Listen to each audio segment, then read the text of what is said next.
Hi, hello. Hi everyone. How's everyone doing? It's me, Ukonai Mtoni, again for another episode of Cough Up. So I know last week we didn't have an episode. I was like, you know what, let me give you guys a break. I've been on your YouTube too many times. So I was like, let me give you a break. Let's breathe a bit and then let's regroup this week. Alright. So the last week we spoke about my situation with being involved in a relationship that landed me in a holding cell, right? This week I thought let's talk about my belief system, what I believe in, what I believe, what I practice in that regard. I think we live in times where there's so much you could do, there's so much out there, there's so much, how do I put it? There's just so much to really consider when you're talking about your beliefs and your faith and all of that. So it's an interesting story. It's a very interesting story. We'll start from when I was born and how my life changed from there and all of that. And today we're not cooking that much because I really wanted us to chat more. And it was not really supposed to be that much of a cooking show channel, more of a conversation over food. So obviously it's conversations and then we eat and all of that. So today I'm making, like I remember in America there was just this whole craze of sandwiches, which is like burgers with not really much filling, but I'm doing my version. So anyone who knows me now knows that I love pork. Pork is my thing. I enjoy pork. I dream pork. I call myself a porkatarian. So I was like, let's make a pork sandwich. So last night for supper, I mixed pork belly and pork shoulder and just made this sticky pork spicy situation thing. So I was like, let's use those leftovers. So today I mixed those leftovers, so shredded them and then mixed them up with a little bit of mayo. And then in the oven, actually at the moment, I've got my rolls, buns in there. I made them just before recording this. Oh my word, the golden hour's leaving. Yeah, so by the way, I woke up late today. I only recorded now and had house chores to do. But anyway, we're here, we'll record. If it goes dark, there are lights, so we'll figure it out. So let me check the burgers quickly, the buns, sorry. They're coming along so well. So yeah, we're doing that. It's gonna have some parmigiano, right? It will have some gherkins. It will have it's just, let me show you. So I've already mixed it up. There's the pork with the mayo. And then we'll chop up some gherkins or little baby cucumbers, and we'll eat. So let's start with the conversation. So as I said, it's all about belief system or what I believe in and what I practice. So first and foremost, I'm Xhosa, fully Xhosa. My mom was Xhosa, my dad is Xhosa, and that's it. Yes, my mom's family is a little bit blended, but back then I think my grandmother's grandfather is a German man. God knows what he was doing in the Eastern Cape in a small town called Uitenhage with a Xhosa lady. I really don't know. Well, it's not showing on me, is it? No. And I'm happy because I love this brown skin. So talking about that, so when I was born, my grandmother, which is my mom's mom, is a Jehovah's Witness. My dad's family, they are Catholic, African Catholic, and we still do, as much as we go to church, we still do our traditional ceremonies of slaughtering cows and goats and sheep and all of that. So I grew up in that. So mind you, my parents only got married when I was 3. So in between those years, before they got married, 2 months I'm with my dad's family. So yeah, we're going to church, and then next weekend we are slaughtering cows, and then another 2 months, back to my mom's family, and we are going to the Jehovah's Witness Hall, and I'm wearing a suit. We're doing street work. We're selling the books. We're doing all of these things. That was my life for the longest. So it got very interesting as I got older, as I got to understand religion, as I got to understand belief. I was like, I really don't know. I really don't know how this works. I really don't know how this is going to work, because obviously it's like, what is it really? What am I? Am I a Jehovah's Witness? Am I a Christian Catholic? Am I just a practicing Xhosa, just slaughters? Like, what am I doing? And then I was like, you know what? Let's go with everything. So I love both families. Even as I grew older, I spent time in both families and all of that. At least there was the foundation of the Bible, the foundation of God, knowing that there's a creator. And yes, different light. Yes, they see things differently, but they still a faith background, a faith grounding, if I may put it like that. If that makes sense, all right? So that's what I grew up in. And then going to school, went to mostly Christian schools. I went to Caledon Preparatory School, which was also rather Christian based. Then went to my primary and high school, went to Mio College Boys High in Uteneg. And that's very Christian based. So there were hymns and all of that. Listen, primary and beginning of high school, I was the Christian. I was going to Christian camp. We were doing holiday club. I was there. I was part of the Scripture Union. I was part of SCA. I was doing all these things. And then things changed around the age of 16. Around the age of 16, my family and friends know this. Oh, interesting. I can't believe I'm going this direction, but okay. Around that age, I started dreaming now. Now I understand that some people just, it's just a dream. But my dreams growing up from the age of 16 up were very different. Were very, if ever I brought them up to my parents would be like, we'll talk about it. And then we never did. All right. So, these look pretty. So those were interesting times. Those were interesting. That was an interesting dynamic for me. That, okay, these dreams. So the one dream that I always tell people, because I find it crazy, is when, let me take out the knife quickly, cut the buns, bread knife. I remember I'm sleeping. This was, I was 16 then. I was still living with my parents, grade 10, around there. So I'm sleeping, and the dream starts, I'm in, like, literally in the ocean, and then I'm not drowning. I'm not drowning, but I'm literally going down and down and down and down.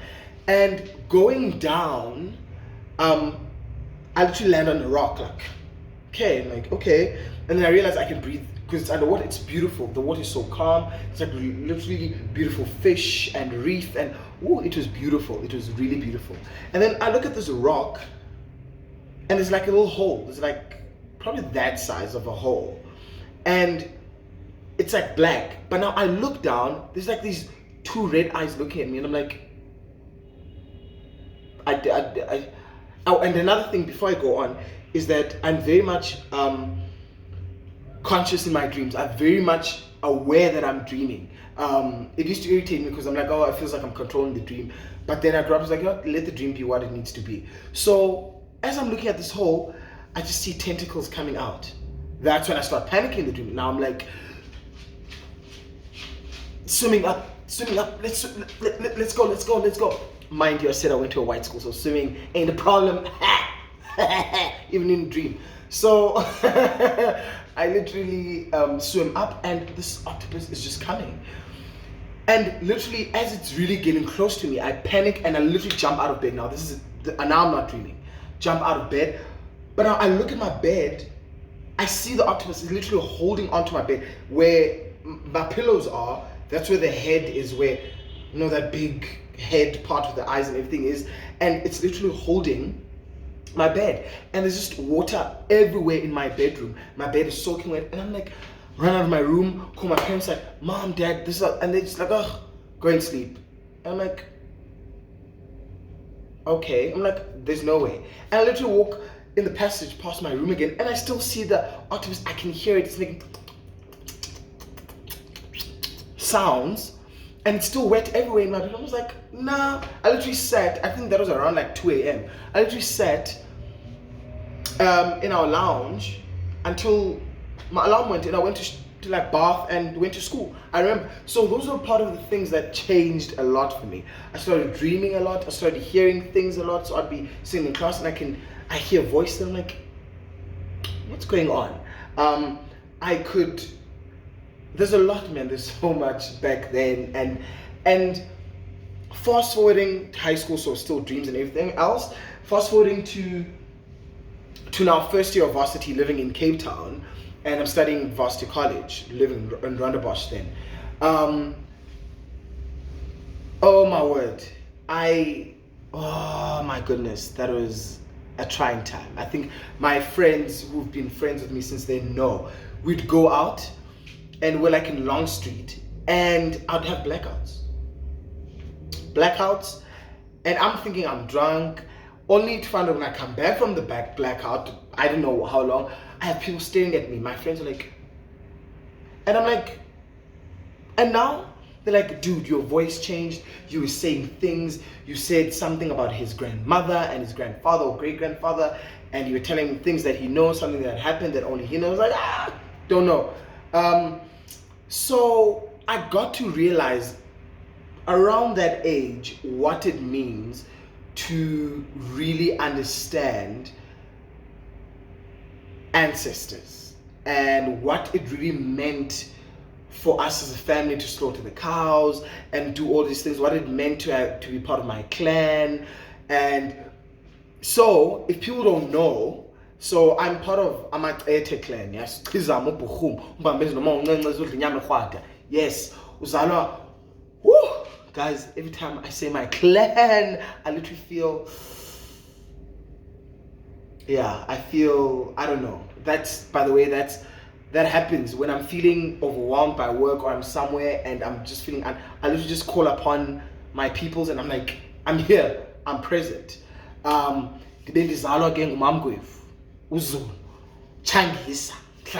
Yes, that's my mother's clan.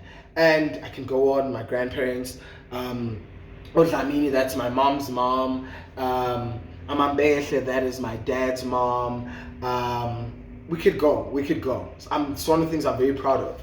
So, talking about that, I got to understand what it is to have ancestors, or what does it mean to have an ancestral presence. I'd be chilling in my apartment, and I'm just like, ooh, I'm feeling there's something going on. Like I feel there's something, man. There's really something, and I got to understand during those ages, because now, baby boy is going through the most. Baby boy is having all these feelings, all these blackouts, there's so much going on. And obviously I had to ask my parents, like, listen, mom, dad, grandmother, uncle, talk to me, what's going on?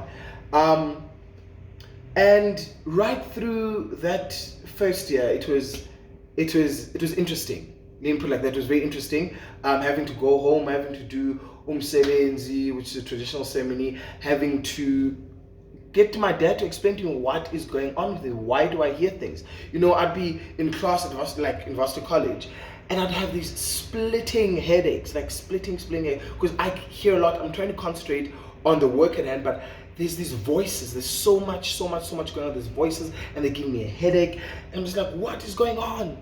So I had to obviously understand that, and then growing up to like closer to these years, I got to really understand what was going on, because I needed to know. Like why, and I got to something very special. Now, my mother was gifted. She was supposed to be spiritual healer, traditional healer. She took on that course, and then after a while, she got too much for her. She was like, peace out, I ain't doing this. This is not for me. This is too much work. No, count me out. And then when she did that, it came for everyone else. All right? It came for me. So obviously now I was hearing things, seeing things, because now the ancestors are like, listen, we need somebody to channel all of these things. It came for my little sister. So those who don't know, my little sister, I might need to switch on the lights soon. Those who don't know, my little sister is a traditional healer in training. Now, funny enough, I thought, you know what? Yay! She's taking one for the team. Not true. Let me switch on the lights quickly. Can you see? Yes. Oh wow, now I look yellow. Okay, it's fine. So yeah, my sister is in training, and I thought, yes, she's taking one for the team. Yes, we don't have to worry about the rest of us who are gifted as well in a way. But it don't work like that. It don't work like that. So I still have some level of a calling, which is it's quite interesting. Let me put it like that, to say the least. It's interesting because I'm at work, I get messages for people I work with. My colleagues are always like, friend, did you get anything? Did you feel anything? Because they always think I'm just like already like, when I walk in, I'm just like, yeah, you're gonna get $1 million. You're gonna get $1 million. Everybody gets $1 million. Like, it doesn't work like that. It's just like sometimes they just come and I can't really control it. So yeah, that's me. So in that sense, I feel like that gives you an understanding of what I believe in, which means that I believe in the ancestral powers. I believe. With that being said, I don't consider myself a Christian. I'll be honest with you, I don't consider myself as a Christian. I do believe in that there is a creator. That's the one thing I believe in, that we didn't just come out of nowhere. You know, I used to do Xhosa, and I used to love sort of Xhosa history and understanding what did my people do? What did my people believe in before there was religion? You understand? You know, we used to have people who would be called like sort of like the rain prayers or rain makers, and they'd go up to mountains to pray. And it was, you know, the word God, I always say to people, it doesn't belong to any religion. You know, whatever where you call your creator, it still means God, still means creator, it still means whatever you guys say. So Xhosa people and just people, black people in general, always had a belief of there's a creator. There's always a belief of the power that you have comes from somewhere. The rain that we have comes from somewhere, and it didn't just rain. You had to go and ask, and we knew that if it's not raining, clearly the creator is not happy with us because our crops and animals are dying. So things like that really did excite me, and still do excite me, if I put it like that. So with such, I got to understand myself more. I got to question things more. I got to question my family. I'm like, okay, because this is the funny thing is, you know, my mom and dad, obviously they come from these two different families, and then also when my mom married into my dad's family, she became the Christian, Catholic, whatever. But my mom always said to us, my sister and I know this, she always said, listen, I only go to church because I feel like your grandma's family wants me to go to church, but I am not a Christian. I go to church, and she was the one person who was like ready to leave early. So church would start at 9. By 10, she's already like, we can go. Do you understand? And she always said, if you want to pray in your bedroom. Pray. Your creator hears you wherever you are. That's one of the things that I learned from my mom, and it's one of the things that I'm really grateful for my mom, that okay, listen, this is how it works. This is how it's going to work. All right. So yeah, I come from really interesting backgrounds, and I'm really grateful for them. I'm really grateful for the Jehovah's Witness side. I'm really grateful for the Catholic side, because they really opened my eyes to certain things. Because I remember my grandparents always know I was always an inquisitive child. I was always a questioning child. So when we're doing whatever, I'm like, why are we doing this?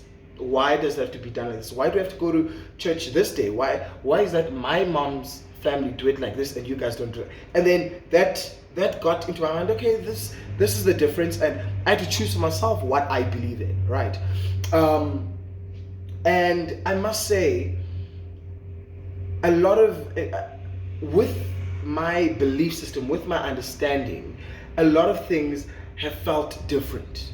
A lot of a lot of pressure has been cut off from me. Do you understand? Because I don't have to subscribe to any type of living or any type of doings or whatever. Do you understand? It was always like, this is how I do it. This is my belief system. I'm not pressured to do this. There's no judgment of anyone. It's the same as I have lots of friends. I have friends who are Christian, born again, Muslim, Hindu. I have an array of friends.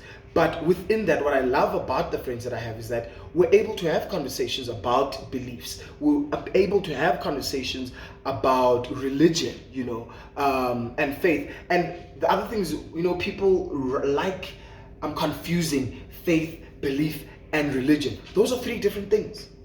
All right, those are three different things. So I'm grateful. I must say I'm grateful for spiritual growth.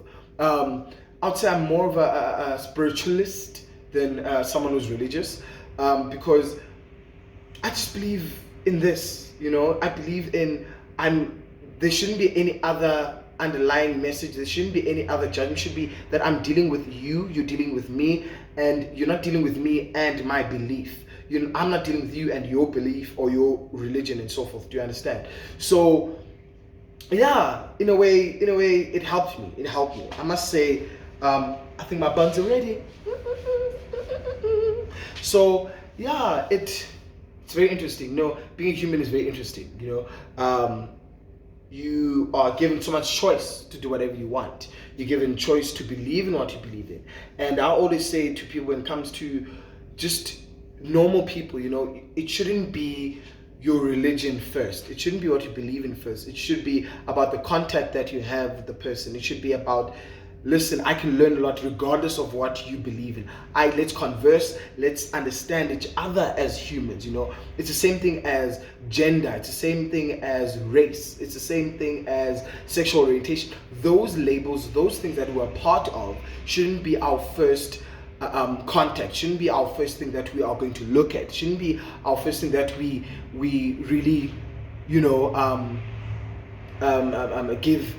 give presents or give light to. It should rather be like, oh, we're all having fun at this spot, or we're all here, so that means we have a liking of the same thing regardless of who you are and where you come from. All right, so let me take out my buns quickly. Ooh, those look nice. Those look very nice. They look so nice. I'll show you shortly. Let me switch off my oven. So let me show you. Look at these babies. I made 4. Look at these babies. Look at that.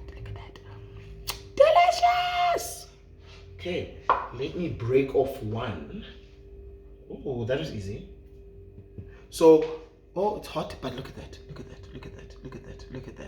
Beautiful, right? So I always say to people, how do you know that your buns and your bread are ready? You just literally knock at the bottom. You want to hear it? Hollow. All right. Let's be like almost like you're knocking on a door. Right. So nothing really exciting thing. So being closer and part of my dad's clan, we have something called ingwiti, which is the cutting of the finger. So in grade 8, I was so excited because whenever there's a traditional ceremony and my uncles and grandfather and aunts and grandmothers are there, everyone has this symbol. That shows that you're part of the family, And when my dad, I remember it was a Sunday, my dad was like, today's that day. And I was like, what day?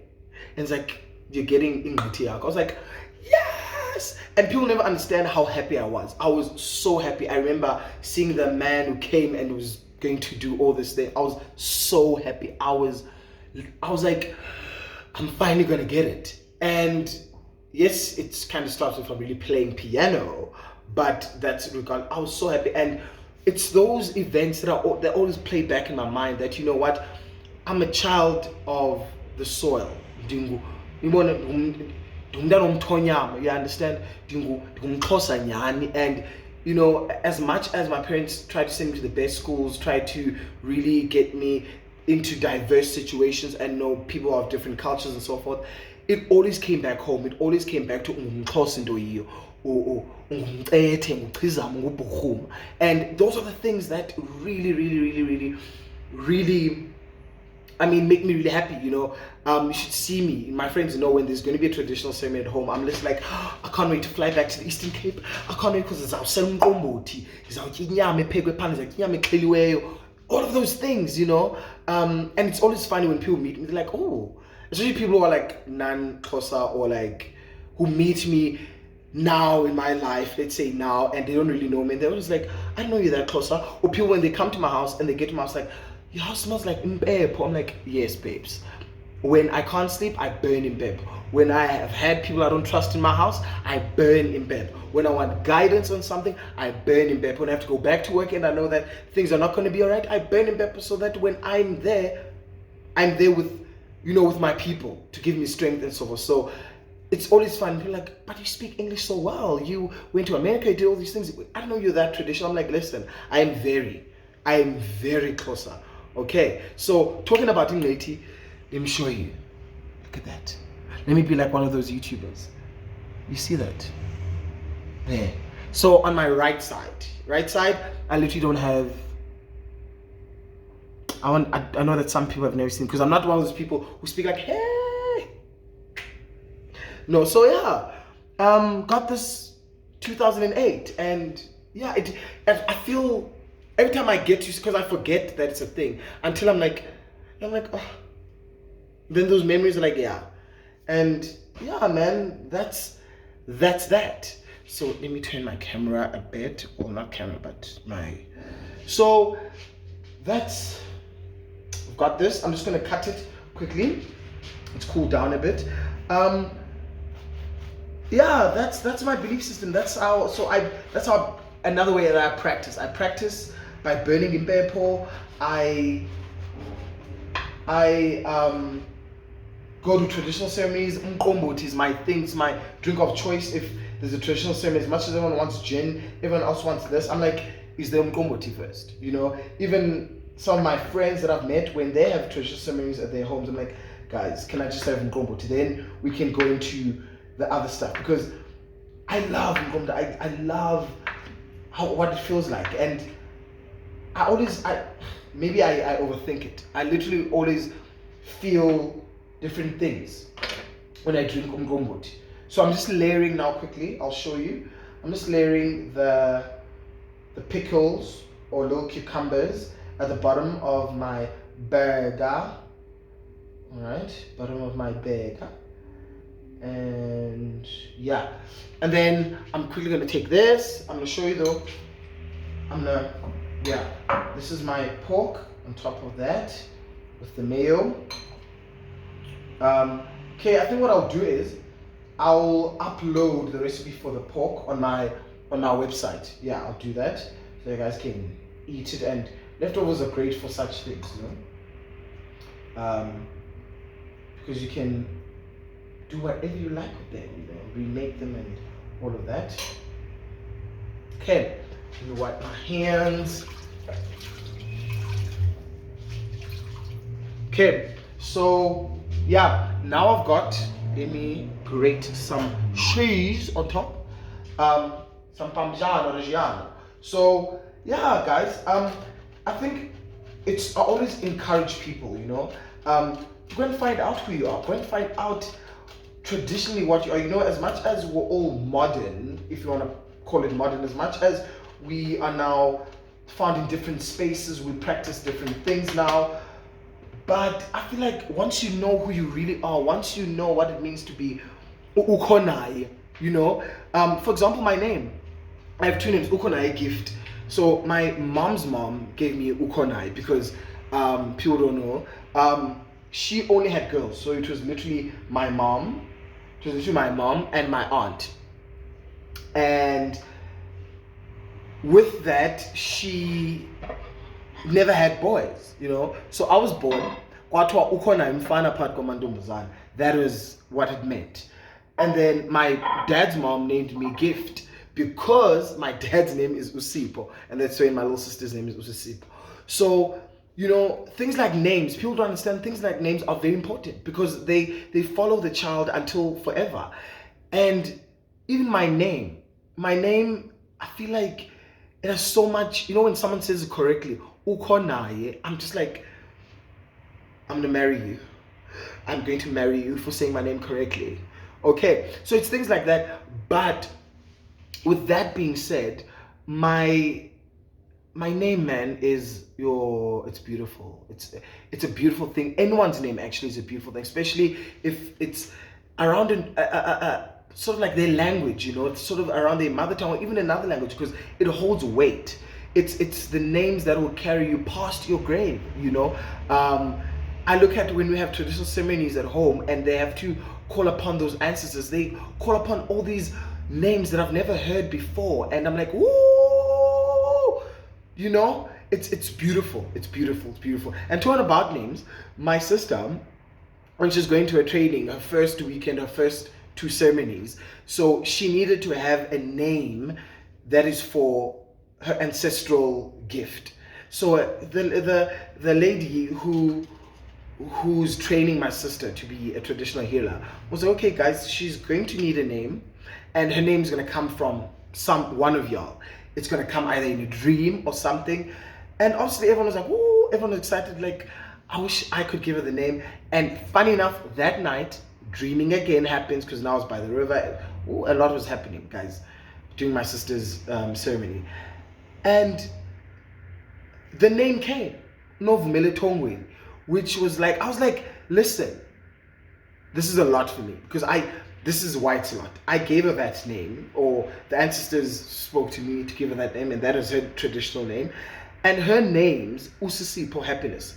Those are also, I gave her those names as well. So I was really emotional when I woke up. I was like, I need to go and tell someone, like, oh my word, this is what happened. Because I was like, this is something that's greater. And it's so funny because as I've said the past videos, that our mom passed, and I was in conversation in that dream with my mom about my sister's name, and that's how the name came about. And I was like, my mom, and that's the thing about this thing about ancestors, because my mom is now currently an ancestor, and it's so funny. I could speak about her ancestral presence, because when I moved into my previous apartment before I moved here, some of the furniture that I have is hers. So when I moved in and everything was delivered and stuff, I cleaned and packed. The first night I was supposed to sleep, who was here? It was her. Literally, and I was like freaked out, and I remembered, okay, no, remember, your mom is now part of your guardian angels, part of your guardian ancestors, because I moved here in March and she passed like 2 months before in January. So it was still rather fresh for me, that concept. So it's crazy how that night, after seeing her, I went to bed, and obviously I said her name, I said her clan and all of that, and I thanked her for being here. And when I literally, just before I literally hit dream world, I felt this